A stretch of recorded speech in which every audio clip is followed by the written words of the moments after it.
Oh, my quivering ovaries. We're diving headfirst into the pages of Megan Frampton's The Devil's Charm, and let me tell you listeners, this book is hotter than a stolen kiss in a sarcophagus. Yes, you heard that right, a sarcophagus. Apparently that's where the real treasures are buried. Oh, joy, another historical romance where the brooding lord with commitment issues meets the prim and proper lady who secretly yearns to be improper. I can practically smell the mothballs and repressed desires from here, and a sarcophagus. Really? Is that supposed to be romantic? Sounds dusty and possibly haunted.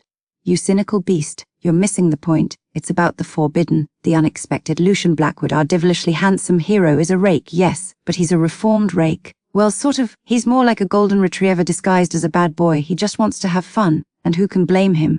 I can fun? In the 1800s? Sounds exhausting. I bet this idea of fun involves gout and cholera. And let's not forget Lady Diantha Courtenay, the epitome of doing the right thing. I'm already bored just thinking about her perfectly arranged bonnet collection. She's not boring. She's contained, like a beautifully wrapped present, just waiting to be unwrapped by a certain devilish lord, and their families are feuding. It's like the Hatfields and McCoys, but with more cravats and fewer shotguns. Oh, a family feud.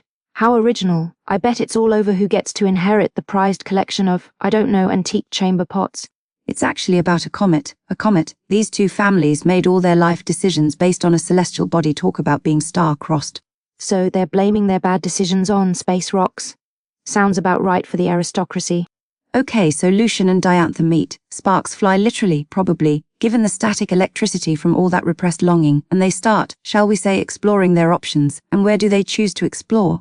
The British Museum. Ah yes, nothing says, I want to ravish you. Like a room full of ancient pottery shards and bored tourists. It's private, and think of the symbolism. They're surrounded by history, by artifacts of passion and desire. It's practically a metaphor for their own, thing of feelings. Or, they could have just gone to a pub. Less chance of getting arrested for indecent exposure. Although, I suppose that would be less exciting for our thrill-seeking heroine.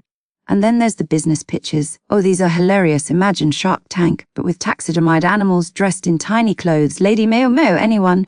I'm starting to think this book was written by a committee of squirrels on a sugar rush, taxidermied animals. Is this a romance novel or a fever dream? It's quirky, it's different, and the chemistry between Lucian and Diantha is off the charts. They banter, they tease, they do a lot more than that, but this is a family-friendly show, mostly. I'm sure their banter is scintillating, probably along the lines of, oh my lord, your cravat is so stiff, and your corset, my lady, is so constricting, reveating stuff. You're just jealous because you don't have a dashing lord to loosen your metaphorical corset. I'm perfectly happy with my metaphorical sweatpants, thank you very much, less chance of chafing. But the passion, the stolen glances, the whispered promises, the sarcophagus shenanigans. I need a drink, a very strong one, preferably one that will erase the phrase sarcophagus shenanigans from my memory. So final verdict, The Devil's Charm is a delightful romp. It's funny, it's sexy, it's surprisingly heartwarming, it's the perfect escape for anyone who needs a little bit of devilish fun in their lives. My final verdict, this book is the literary equivalent of a sugar-induced coma.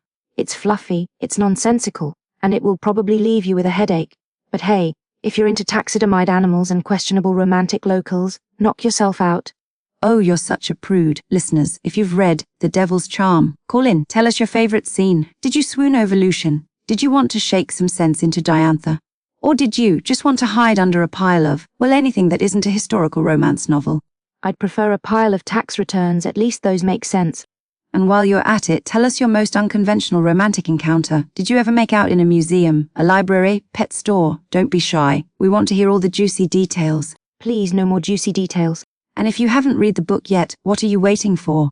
Go grab a copy, find a comfy spot, maybe not a sarcophagus, unless that's your thing, and prepare to be charmed. Or, mildly amused, depending on your level of cynicism. Or just read a cookbook. At least you'll learn something useful, like how to avoid cholera.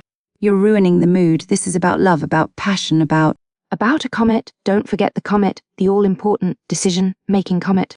Okay, yes, the comet too, but mostly it's about finding your own happily ever after, even if it's a little unconventional.